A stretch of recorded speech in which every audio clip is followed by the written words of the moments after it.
Hey everyone, and welcome to this explainer. Today, we're decoding a really fascinating, highly nuanced behavioral system that actually maps your innate leadership strengths directly to the cosmic clock. I mean, have you ever wondered why your natural leadership style feels totally effortless in some roles, but then incredibly draining in others? What if the secret to your professional destiny isn't just sitting there on your resume, but is actually hardwired into the exact lunar phase of your birth? Seriously, just look around any boardroom. You'll instantly spot those visionary CEOs who naturally command the spotlight, right alongside the brilliant back-end strategists who operate perfectly from the shadows. The problem with modern corporate culture is that we often force these distinct archetypes into totally mismatched roles. And the result? Severe executive burnout. If you've been struggling to find your footing, well, you might actually be fighting against your own neurobiological rhythm without even realizing it. Okay, let's dive right into this. We'll be mapping out 1. The hidden leadership blueprint, 2. Decoding your birth tithi, 3. Expansion versus introspection, 4. 5 elemental corporate archetypes, and finally, 5. The science of lunar timing. Section 1. The hidden leadership blueprint, understanding the cosmic clock. To kick things off, we really need to completely reframe how we think about corporate strategy. You see, modern management relies super heavily on visible data and psychological profiling, but it almost always ignores the actual timing of human actions. Let's uncover the foundational mechanism of this cosmic clock. The foundation of the traditional Vedic almanac is called the Tithi. Now, astronomically speaking, a Tithi is simply the exact longitudinal angle between the sun and the moon. But psychologically, it is so much more profound than just a geometric angle. Think of the sun as the rigid CEO of your psyche. It represents authority, your drive, and your core ego. The moon, on the other hand, is like your internal fluid HR department. It represents the mind, your emotional processor, and your perceptive lens. The Tithi is the synthesis of these two massive forces. It's exactly how your raw ambition gets processed by your emotions. To really grasp this, we have to look at a crucial distinction within this framework. You have the Nakshatra, which is ruled by the air element. Nakshatra dictates the physical event, like getting a massive promotion or finally closing that big deal. But the Tithi? That's the water element. That dictates if you'll actually feel happy about that promotion or if you'll just instantly feel stressed and overwhelmed. Because water represents emotion and fluidity, your Tithi directly governs your interpersonal relationships. It reveals the raw, unfiltered state of your executive mind. Are you naturally collaborative? Are you conflict-oriented? Well, that's your Tithi at work. Moving on to Section 2, Decoding Your Birth Tithi, the Rhythms of Depletion and Restoration. So where does this entire framework actually come from? To understand the psychology here, we have to look at the history and the mythology that shaped this ancient understanding of time. Ancient texts basically tell us that the human mind is subject to an internal rhythm of depletion and restoration, of extroverted radiance and introverted darkness. The mythology speaks of the moon being cursed to decay and lose its luminosity, only to be saved by Lord Shiva, who decreed the moon would wane for 15 days, but inevitably wax and recover its brilliance for the next 15. It's just a brilliant metaphor for our own psychological cycles. As leaders, we all go through these inevitable natural cycles of burnout and recovery. Section 3, Expansion versus Introspection, the Great Divide. And this brilliantly illustrates the primary bifurcation in management styles. The 30 tithis of a lunar month are perfectly divided into 2 fortnights, or pakshas. So, here is the Great Divide. If you were born during the Shukla Paksha, the waxing moon phase, you are naturally wired for executive expansion. You are likely an extroverted, highly visible visionary. You're the leader pitching aggressive growth targets at 8 a.m., absolutely thriving in dynamic corporate culture. But if you are a waning moon baby, born during the Krishna Paksha, your psychological frequency is completely different. You're an introspective, calculated strategist. You're the one who excels at fixing all the structural issues behind the scenes, dismantling inefficient systems. You are basically unparalleled in turnaround management. Section 4, 5 elemental corporate archetypes, finding your team's element. Now that we've seen the macro divide, let's zoom in a little further. Beyond those 2 overarching phases, the 15 lunar days are categorized into 5 distinct elemental groups. Let's find your archetype. Looking at the complete diagnostic framework, identifying the exact lunar day you were born on places you into one of 5 elemental categories: fire, earth, ether, water, or air. Now, what's really interesting here is diagnosing your own archetype, or seeing where your colleagues might fit. Let's break down exactly how each of these distinct groups actually operates in the boardroom. First up, the Nanda archetype, ruled by fire. These leaders are your charismatic initiators. They make rapid, instinctual decisions and are absolute powerhouses when it comes to aggressive market entry and rallying a team behind a massive new idea. But, just like fire, they can be highly destructive if they go unmanaged. Because they prioritize immediate expansion, it means they are incredibly prone to burning vital professional bridges in their relentless pursuit of the next big thing. Next, we have the Bhadra archetype, anchored by the earth element. If Nanda is the spark, Bhadra is the bedrock of the corporation. Seriously, these executives do not care about fleeting trends. They are highly logical, methodical, and incredibly data-driven. Their entire decision-making process is built around risk mitigation and solid financial stewardship. Relationally, they demand sustainability. They prioritize rock-solid vendor partnerships and alliances that will last for decades. Then there is the Jaya archetype, governed by ether, or space. Jaya literally translates to victory. These leaders are your natural corporate warriors. They have this incredibly competitive edge. They don't fear confrontation at all. In fact, they thrive in highly saturated markets and hostile takeovers. And because space is quite literally the container for everything else, Jaya executives have this unmatched ability to gather totally disparate internal teams together into one cohesive unit to fight against a common external competitor. Our fourth archetype is Rikta, ruled by water. Rikta translates to empty, and traditionally it's viewed as a pretty inauspicious time for new beginnings. But in the corporate world, these leaders are brilliant crisis alchemists. You know those leaders who somehow thrive when the company is an absolute dumpster fire? Yeah, they are likely a Rikta. They possess a unique intuition for identifying organizational rot and stripping away waste to save the core business. However, because their emotional baseline leans toward emptiness, they absolutely require a highly supportive executive team to balance their inner insecurity so they can perform at their peak. Finally, the Poorna archetype, ruled by the air element. These leaders signify fullness and completion. They are your ultimate diplomats.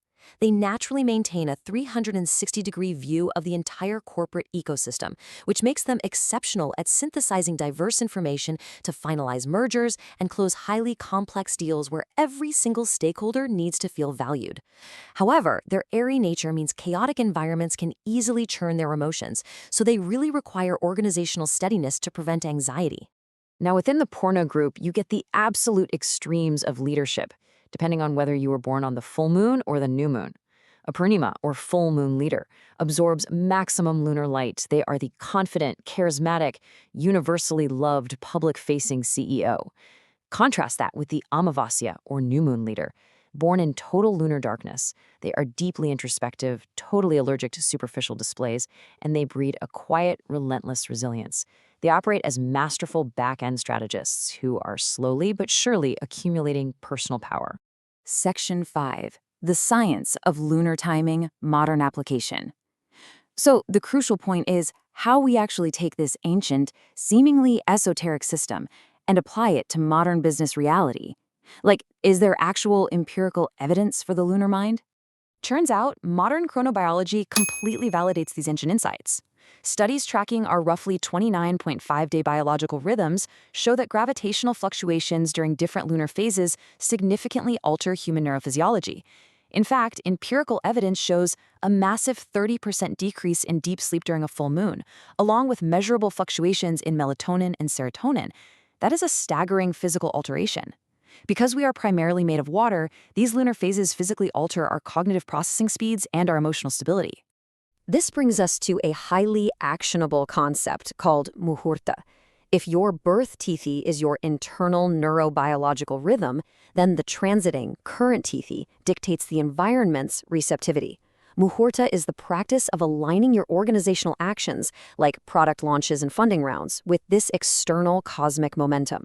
The goal? To drastically reduce market friction. Let's see how this builds into a practical strategy for your company. Aligning your actions is actually surprisingly straightforward. Use the waxing moon for aggressive outreach and brand new launches. Use the waning moon for internal consolidation, auditing, and paying down corporate debt. The new moon should strictly be used for quiet, back-end brainstorming. Please do not launch anything major here. And the full moon, that is your absolute premier window for massive product reveals because public emotional engagement is at its absolute peak. Want to get even more granular? You can synergize the daily Tithi with the day of the week. This is a rapid-fire toolkit. Wednesdays are universally favorable for tech launches and trading. Thursdays favor wealth and ethical agreements.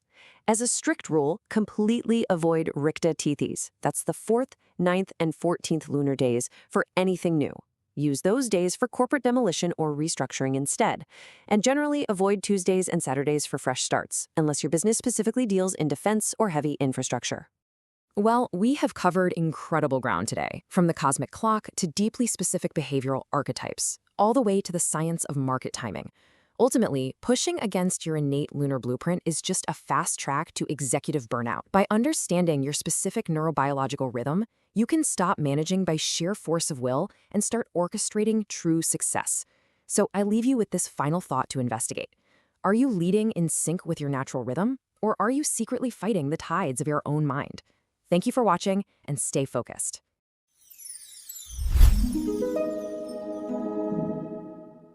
नमस्ते और स्वागत है इस खास विश्लेषण में।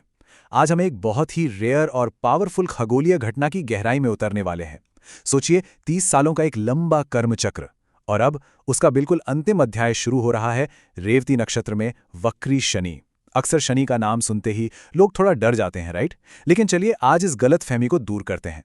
शनिदेव कोई सजा देने वाले ग्रह नहीं हैं, बल्कि वो तो एक सख्त कॉस्मिक ऑडिटर हैं जो सिर्फ हमारे कर्मों का सटीक हिसाब किताब रखते हैं।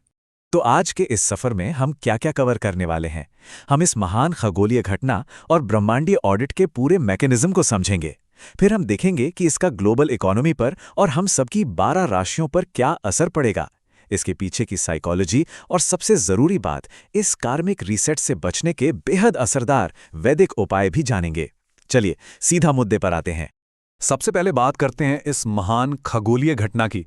देखिए, ये कोई रोजमर्रा का गोचर नहीं है। अपनी 30 साल की लंबी यात्रा के बाद शनि आखिरकार राशि चक्र के 27वें और बिल्कुल आखिरी नक्षत्र रेवती में प्रवेश कर रहा है। रेवती पूर्णता और कंप्लीशन का प्रतीक है। तो जब ये सबसे धीमा ग्रह इस अंतिम पड़ाव पर पहुंचता है, तो आप इमेजिन कर सकते हैं कि इसका इम्पैक्ट कितना विशाल होने वाला है।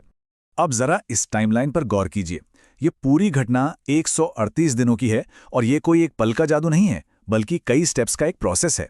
17 मई 2026 को शनि रेवती में प्रवेश करेगा, लेकिन असली कॉस्मिक ऑडिट शुरू होगा 27 जुलाई से, जब शनि वक्री होगा, यानी उल्टी दिशा में चलेगा।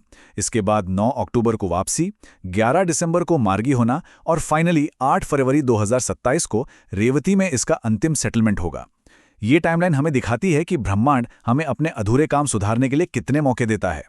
तो ये कॉस्मिक ऑडिट आखिर काम कैसे करता है? इसके पीछे का तंत्र क्या है? चलिए समझते हैं कि एनर्जी के लेवल पर असल में क्या होता है जब यूनिवर्स का सबसे धीमा ग्रह पीछे की तरफ चलने लगता है। वक्री ग्रहों को लेकर एक बहुत बड़ा मिथक है, जिसे आज तोड़ना ही होगा। एक टर्म होता है चेष्टा बल। इसका मतलब है कि वक्री होने पर ग्रह की पावर कम नहीं होती, बल्कि उसकी एनर्जी बहुत ज्यादा फोकस्ड और अंदर की तरफ मुड़ जाती है। और हाँ, रेवती एक गंडमूल नक्षत्र है, मतलब एक बहुत ही गहरा कॉस्मिक क्रॉसओवर पॉइंट। तो वक्री शनि कोई नेगेटिव फोर्स नहीं है, ये बस इन क्रॉसओवर पॉइंट्स पर हमारी लाइफ की कमियों को पॉइंट आउट करने के लिए एक डीप और फोकस्ड ऑडिट करता है। इसे ऐसे समझिए, एक तरफ रेवती में शनि है जो एक बहुत ही सख्त ऑडिटर की तरह काम करेगा। ये कोई झूठा दिखावा या शॉर्टकट बिल्कुल बर्दाश्त नहीं करेगा। ये 100% जवाबदेही मांगेगा। लेकिन अच्छी खबर यह है कि एक बहुत खूबसूरत बचाव भी है। जुलाई 2026 में कर्क राशि में उच्च का गुरु अपनी 9वीं दृष्टि से शनि को देख रहा होगा। इसका मतलब यह है कि जो लोग डिसिप्लिन में हैं और सच्चाई के रास्ते पर हैं, उनके लिए ये गुरु एक ईश्वरीय ढाल बन जाएगा और शनि की कठोरता को काफी हद तक कम कर देगा। ब्रह्मांडीय तंत्र तो हमने समझ लिया, अब जरा दुनिया की संस्थाओं और अर्थव्यवस्था की तरफ मुड़ते हैं। रेवती नक्षत्र का स्वामी बुध ग्रह है, जो व्यापार, संचार और बैंकिंग को कंट्रोल करता है। तो जाहिर सी बात है, शनि के वक्री होने का सीधा और तगड़ा असर हमारी ग्लोबल इकोनॉमी पर भी पड़ेगा। आप लोग एक बहुत बड़े इंस्टीट्यूशनल डिटॉक्स के लिए तैयार हो जाइए। दुनिया भर में हम पुराने कर्जों का सेटलमेंट और फाइनेंशियल क्लोजर देखेंगे। कॉर्पोरेट वर्ल्ड में अकाउंटेबिलिटी की डिमांड एकदम से बढ़ जाएगी, और वो हाई रिस्क स्टार्टअप्स जो सिर्फ हवाई बातों पे टिके हैं, उनका गिरना लगभग तय है। इसके अलावा एआई और ऑटोमेशन की वजह से लोगों के स्किल्स का एक नया इवैल्यूएशन होगा। जो सरकारी नीतियां अब आउटडेटेड हो चुकी हैं, उन्हें खत्म कर दिया जाएगा ताकि भविष्य के लिए एक ज़्यादा मजबूत और प्रैक्टिकल नींव रखी जा सके। दुनिया और इकोनॉमी की बात तो हो गई, लेकिन अब आते हैं सबसे दिलचस्प हिस्से पर, माइक्रो लेवल पर, आपके और हमारे स्तर पर। सभी 12 चंद्र राशियों और लग्नों पर इस ब्रह्मांडीय ऑडिट का क्या असर होगा? चलिए सबकी पर्सनल कार्मिक बैलेंस शीट चेक करते हैं। शुरुआत करते हैं पहली 3 राशियों से। मेष राशि वालों के लिए शनि छिपे हुए खर्चों को सामने लाएगा, तो एक बहुत ही सख्त बजट बनाना आपके लिए मस्ट है। वृषभ राशि वालों को इनकम में थोड़ी बहुत देरी फेस करनी पड़ सकती है, और हाँ, ये उन दोस्तों या नेटवर्क को फिल्टर करने का समय है जो अब आपके काम के नहीं हैं।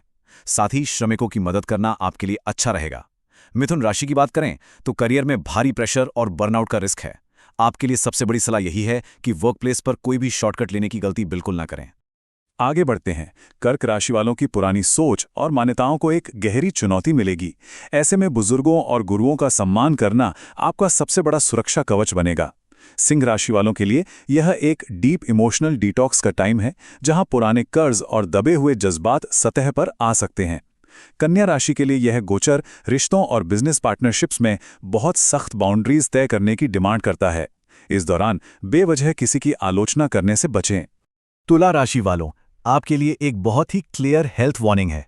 शरीर की थकावट को बिल्कुल इग्नोर ना करें। एक स्ट्रिक्ट स्लीप रूटीन फॉलो करना बहुत जरूरी है। वृश्चिक राशि वालों की लव लाइफ में गहराई और रियलिटी चेक आएगा। जो रिश्ते सुपरफिशियल हैं वो टूट सकते हैं, और आपको जुए या सट्टेबाजी से 100 मील दूर रहना है। धनु राशि वालों का पूरा फोकस उनके घर, प्रॉपर्टी और माता की सेहत पर शिफ्ट हो जाएगा। अगर कोई पुश्तैनी जमीन जायदाद का विवाद है तो उसे शांति से सुलझाना ही बेस्ट रहेगा। और अब हमारी आखिरी 3 राशियां। मकर राशि वालों के लिए प्रोग्रेस थोड़ी स्लो जरूर होगी, लेकिन ये अपनी पुरानी स्किल्स को पॉलिश करने का एक बेहतरीन मौका है। कुंभ राशि वालों के लिए ये 7.5 का फाइनल फेज है। आपको कड़े फाइनेंशियल डिसिप्लिन और अपनी बातों पर बहुत ज्यादा कंट्रोल रखने की जरूरत होगी। और फाइनली मीन राशि, चूंकि ये पूरा गोचर यहीं हो रहा है, तो ये आपके लिए सबसे बड़ा और गहरा बदलाव लेकर आएगा। ये आपकी आइडेंटिटी को पूरी तरह से ट्रांसफॉर्म कर सकता है। आपको मेडिटेशन करना चाहिए और उन सभी रिश्तों से दूर हो जाना चाहिए जो आपकी एनर्जी को चूसते हैं। इन 12 राशियों के सटीक विश्लेषण के बाद चलिए थोड़ा इस गोचर के इंटरनल सफर को समझते हैं। हम जो ये प्रेशर या थकान महसूस करेंगे, उसके पीछे असल में साइकोलॉजिकल पर्पस क्या है? इस पूरी प्रक्रिया का सार एक बहुत ही पावरफुल कोट में छिपा है।